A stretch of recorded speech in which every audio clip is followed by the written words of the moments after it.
Hello అండి, ఈరోజు మా లంచ్ వచ్చేసి వేడి రైస్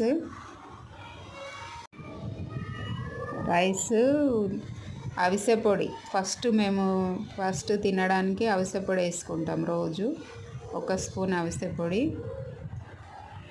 తర్వాత వచ్చేసి టమాటా పచ్చడి,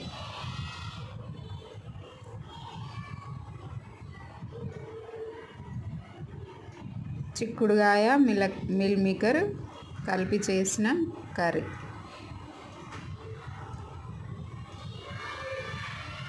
టమాటా పచ్చడి అయితే ఇప్పుడే చేసినండి, నా ఛానల్లో ఉంటుంది చూడండి కావాలంటే.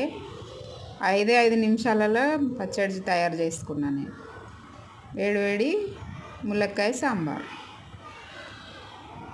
ఇంతేనండి మా లంచ్ వచ్చేసి. మీరేం చేసుకున్నారు? కామెంట్ చేయండి. Thank you.